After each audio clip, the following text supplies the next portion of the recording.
بسم اللہ الرحمن الرحیم۔ السلام علیکم میرے محترم بھائیوں اور بہنوں، ہم فلسطین کے لیے کیا کر سکتے ہیں؟ کیا ہم جنگ میں شامل ہونا چاہتے ہیں؟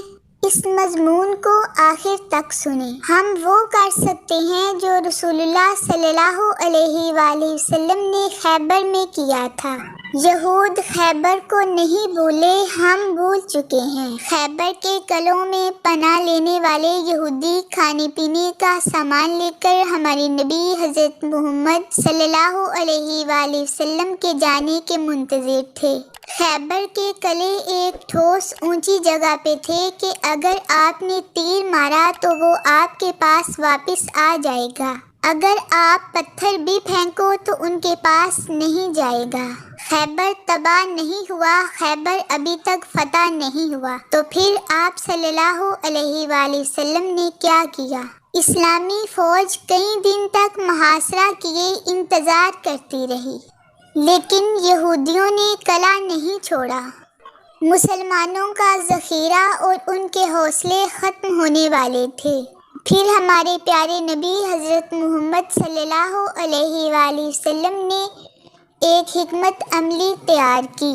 کھجور کے درخت کاٹے جائیں گے، خیبر کے یہودیوں کی معیشت ایک ایک کر کے منقطع ہو جائے گی، ان کی قسمت ٹوٹ جائے گی، ان کا مستقبل اکھڑ جائے گا، کیونکہ یہودیوں کے لیے پیسہ، دولت اور خوشحالی سب کچھ تھا۔ جیسے جیسے درخت کاٹے گئے، یہودی تباہ ہو گئے۔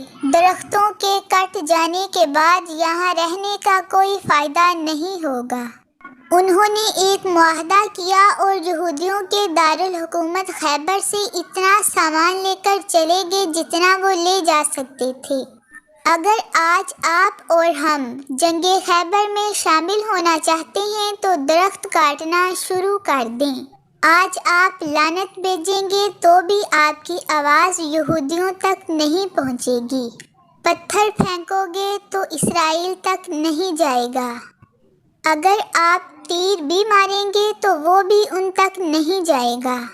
لیکن آپ بھی ہمارے نبی حضرت محمد صلی اللہ علیہ وآلہ وسلم کی حکمت عملی پر عمل کر سکتے ہیں۔ اپنی کلہاڑی لے لو اور یہودیوں کے درخت کاٹ دو۔ وہ کیسے؟ تو یہودی کی جو جائیداد آپ کے گھر میں داخل ہوتی ہے ایک درخت ہے۔ ہر یہودی صابن جو آپ استعمال کرتے ہیں ایک درخت ہے۔ ہر کولا جو آپ پیتے ہیں ایک درخت ہے۔ ہر یہودی پانی جو آپ پیتے ہیں ایک درخت ہے۔ اور گوگل سے دیکھیں، جو بھی ان کی پروڈکٹس ہیں وہ ان کے درخت ہیں۔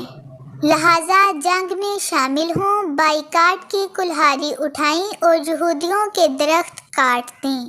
ہمارا اللہ فرماتا ہے، جو کوئی معمولی سی نیکی بھی کرے گا اس کو اس کا اجر ملے گا۔ اس پیغام کو زیادہ سے زیادہ شیئر کریں۔ اللہ ہم سب کا حامی و ناصر ہو، آمین ثم آمین۔